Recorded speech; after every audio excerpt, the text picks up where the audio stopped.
Saudara-saudari terkasih, keluarga-keluarga yang tercinta, selamat berjumpa dalam Inspirasi Sabda bagi Keluarga hari Selasa 31 Januari 2023. Adapun bacaan inspirasi kita diambil dari Injil Markus bab 5 ayat 21 sampai 43. Sekali peristiwa setelah Yesus menyeberang dengan perahu, datanglah orang banyak berbondong-bondong lalu mengerumuni dia. Ketika itu Yesus masih berada di tepi danau. Maka datanglah seorang kepala rumah ibadat yang bernama Yairus. Ketika melihat Yesus, tersungkurlah Yairus di depan kakinya.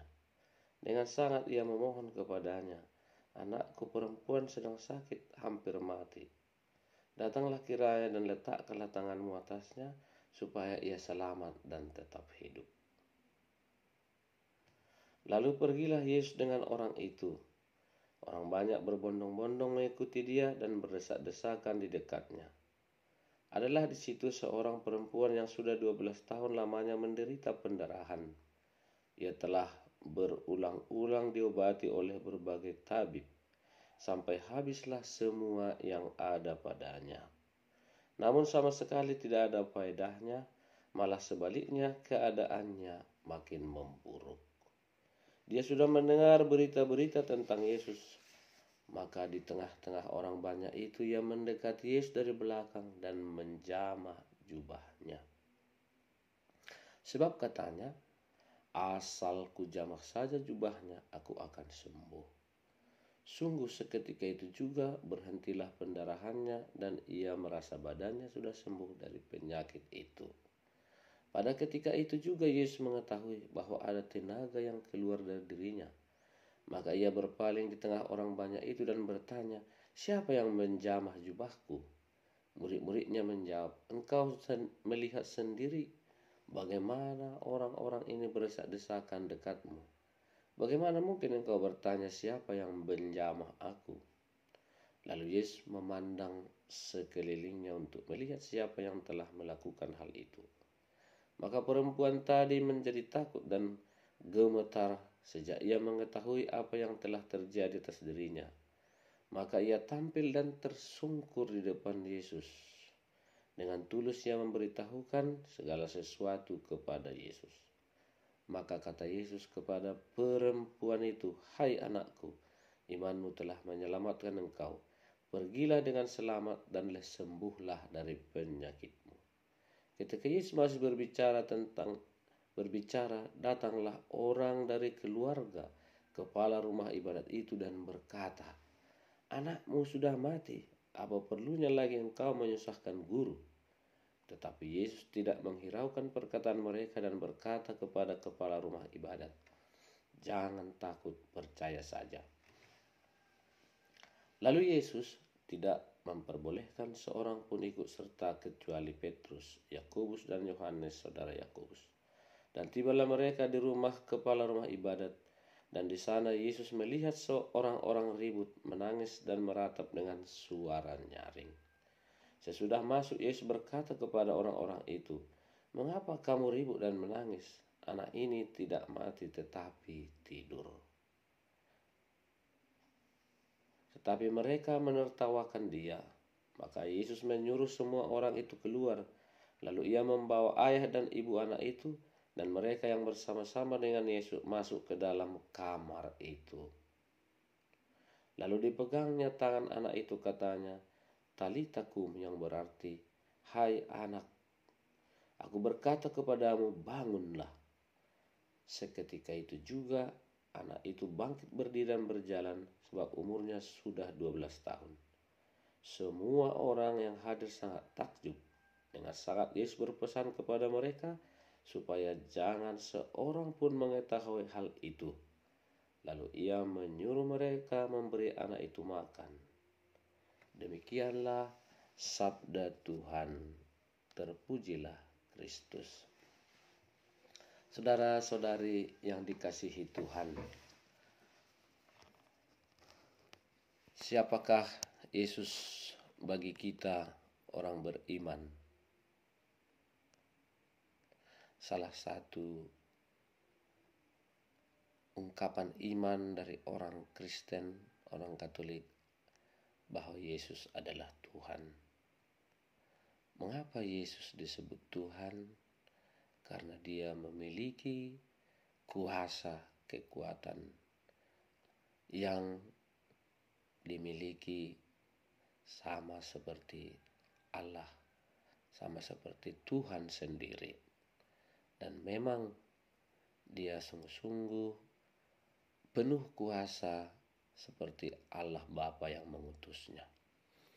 Salah satu kekuatan Yesus adalah kemampuannya untuk menyembuhkan orang-orang sakit. Dalam Injil hari ini kita mendengar bagaimana Yesus menyembuhkan seorang perempuan yang sudah sakit pendarahan berpuluh-puluh tahun. Proses penyembuhan itu adalah dengan menjamah jubahnya saja. Dengan kata lain, jubah Yesus juga memiliki kekuatan. Kekuatan itu berasal dari dirinya. Tetapi saudara-saudari terkasih, Bapak Ibu, keluarga, perempuan itu tidak disembuhkan serta-merta saja begitu terjadi. Tetapi ada juga dorongan iman, kepercayaan kepada Yesus yang mampu menyembuhkan. Dan itulah syarat dari sebuah penyembuhan yang diharapkan oleh Yesus. Penyembuhan yang bersumber dari iman kepadanya. Demikian juga Yairus, kepala rumah ibadat, yang orang anggap sebagai orang penting, yang juga dianggap sebagai orang yang sungguh-sungguh percaya dekat kepada Tuhan, kepada Allah Israel. Tetapi dia percaya akan Yesus yang mampu menyembuhkan anaknya yang sakit. Bahkan bukan hanya sakit. Menurut anggapan orang, putrinya sudah mati. Tetapi Yesus berkata, anakmu tidak mati, ia tidur. Mengapa Yesus berkata demikian? Karena Yesus mampu menghidupkan orang mati, membangunkan orang yang sudah mati. Iman seperti Yairus, kepala rumah ibadat ini, merupakan juga panggilan bagi kita, keluarga-keluarga yang terkasih.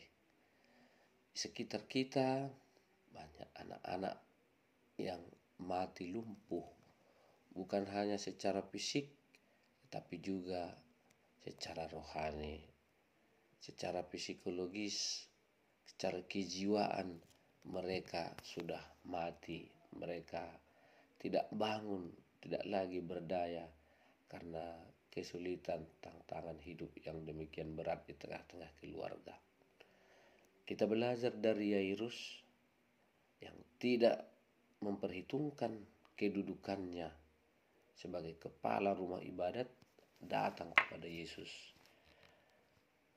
Kalau orang mau disembuhkan, kalau kita mau disembuhkan, kita tidak perlu menjadi orang yang angkuh, sombong, gengsi dengan kedudukan, tetapi berani datang dan memohon kepada Yesus. Walaupun mungkin orang meragukan, mencela, tapi Yesus menghibur kita, memberi kita kekuatan untuk tetap percaya kepadanya. Dan buah dari iman itu, saudara-saudari terkasih, tampak dari ketekunan kita memohon dan meminta. Tidak terpengaruh oleh apa pendapat kata-kata orang, tetapi seperti Yairus tetap menerima Yesus, percaya bahwa Yesus akan menyembuhkan anaknya.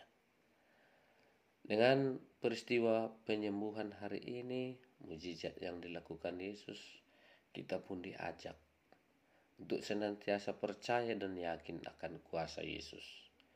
Seberapa besar pun kelemahan, kekuatan-kekuatan jahat, bahkan penyakit yang datang kepada keluarga-keluarga kita, bila kita datang dan memohon kepada Yesus, maka kita dan anak-anak kita akan disembuhkan. Semoga peristiwa hari ini menjadi kesempatan bagi kita untuk juga belajar melayani seperti Yesus. Di mana-mana kita dipanggil untuk juga berkata talita kum. Ya, aku berkata kepadamu, sembuhlah. Tentu dengan kepercayaan kepada Yesus, kita pun akhirnya dipanggil juga untuk menjadi penyembuh-penyembuh secara khusus di tengah-tengah keluarga, bagi suami, bagi istri, bagi anak-anak yang tentunya banyak juga yang sakit secara jasmani, secara fisik, tapi terutama sakit secara rohani. Iman yang mati, yang lumpuh, menjadi juga sumber kelumpuhan, penderitaan bagi jasmani kita.